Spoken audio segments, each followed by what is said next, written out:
Welcome guys, and this is the part 11 of Code Forces 800 rating problems. And now we're gonna discuss the two more problems. So हमने part 10 video डाला, उसमें मैंने लगभग part 10 तक आपको 20 से 22 question करा दिए होंगे, और आज हम लोग दो क्वेश्चन और देखने जा रहे हैं. सो उसी लिस्ट में 800 प्रॉब्लम वाली हमारे क्वेश्चन है कैलकुलेटिंग फंक्शन. ठीक है, आज इसको देखते हैं. क्वेश्चंस आपके सामने, आप रीड कर सकते हो. मैं आपको डायरेक्टली इनपुट बताता हूँ और आउटपुट में क्या चल रहा है. ठीक है, सो इनपुट में लिखा है 4 और आउटपुट में लिखा है 2. तो ये हुआ कैसे, ये जानते हैं. F function of 4 equal to -1 +2 -3 +4. ठीक है, आपको 4 नंबर तक जाना है, प्लस माइनस करके. ठीक है, आप ऑड वाली सीरीज पे प्लस करोगे, इवन वाली सीरीज पे माइनस कर दोगे. सॉरी, आप ऑड वाली सीरीज पे माइनस करोगे, इवन वाली सीरीज पे प्लस करोगे. ठीक है, सॉरी फॉर डैट.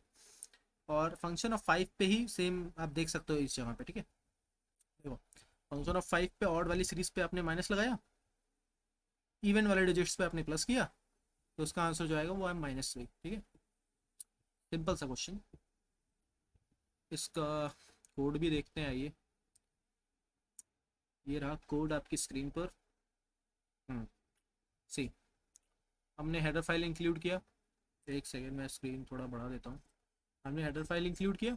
ठीक है, then after using name space STD किया, और उसके बाद इंटीजर लिया एन, एक डेटा टाइप. ठीक है, डेटा टाइप उसका इंटीजर रखा, एक वेरिएबल बनाया एन. ठीक है, उसका लॉन्ग लॉन्ग हम लोग ने इसलिए रखा ताकि वो और भी मेमोरी स्टोरेज में रख सके. ठीक है, और उसके बाद उसी एन को अपन ने इनपुट लिया सी इन करके. देन आफ्टर हमने चेक किया, अगर वो नंबर पॉजिटिव है, सॉरी इवन है. ठीक है, इवन आप ऐसे चेक कर सकते हो, कोई भी नंबर अगर आपको इवन चेक करना है तो एन मॉड्यूलो 2 इक्वल टू 0. ठीक है, अगर इक्वल टू 0 आ रहा है तो वो इवन है, अगर इक्वल टू 1 आ रहा है तो वो ऑड है. देन आफ्टर आप सी आउट करते हो n/2, और उसके बाद आप, अगर वो नहीं है, मान लीजिए अगर वो इवन नहीं है, तो आपको सी आउट करना है n-1/2 - n. ठीक है, इससे आपको डायरेक्टली केस पता चल जाएगा क्या चल रहा है. मान लीजिए अगर नंबर है 3, तो 3 -1 2, 2 मॉड्यूलो 2 1, और 1 -3 -2. ठीक है, ये बहुत इंपॉर्टेंट लाइन है, आप ध्यान दीजिएगा इसे. बाकी तो कोड आपको समझ ही आ गया होगा. ठीक, ये था इसका कोड. अब मूव करते हैं अपन नेक्स्ट क्वेश्चन में, अल्ट्रा फास्ट मैथमेटिशियन. ठीक है, ठीक है, इसमें देखते हैं क्या कह रहा है ये क्वेश्चन. ये क्वेश्चन का समरी जो भी है आपके सामने है, आप इसको पॉज करके रीड कर सकते हो.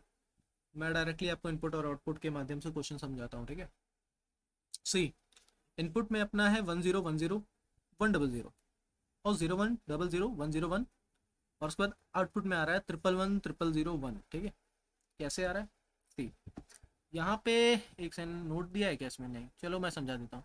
आपको अगर कहीं पे 1 और 0 दिख रहा है, ठीक है, तो आपको 1 लिखना है, वहाँ पे 0 0 लिखा है तो 0.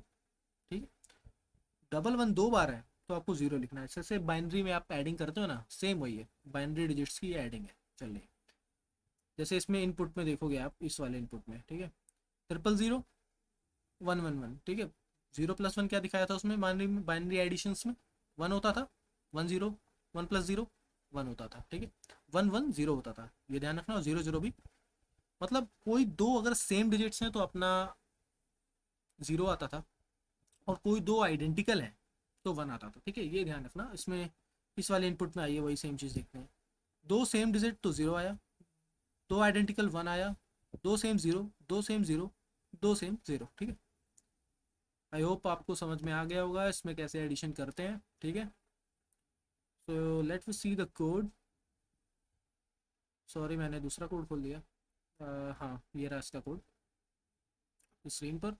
ठीक है, आपने हेडर फाइल, ये देखिए, इस हेडर फाइल से आप डायरेक्टली पता लगा सकते हो. मतलब ये हेडर फाइल अगर आपने लगा दिया किसी भी कोड में, तो वो सारी चीज़ें इंक्लूड कर लेगा, चाहे वो वेक्टर हो, चाहे वो एल्गोरिथम हो, चाहे वो सेट्स हो, सारी चीज़ें. ठीक है, देन आफ्टर आप यूज़ करते हो यूजिंग नेम स्पेस एसटीडी का, और उसके बाद स्ट्रिंग डेटा टाइप का एक ए और बी वेरिएबल बनाते हो. ठीक है, फिर आपने ए वेरिएबल, देखो इनपुट में हमारे दो डिजिट्स थे ना, 1000 जो भी था, उसके नीचे भी दो लाइनें थी ना, तो अपन को दोनों लाइन को इनपुट कराना था, तो अपन ने दोनों ए और बी को इनपुट कराया.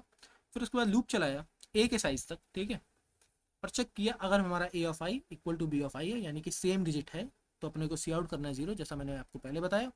और अगर वो डिजिट हाँ सेम नहीं है तो आपको सी आउट बंद कराना है, ठीक है। ये था सिंपल सा कोड।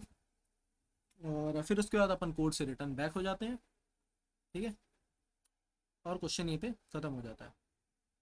सो मिलते हैं आपसे नेक्स्ट पार्ट में, तब तक के लिए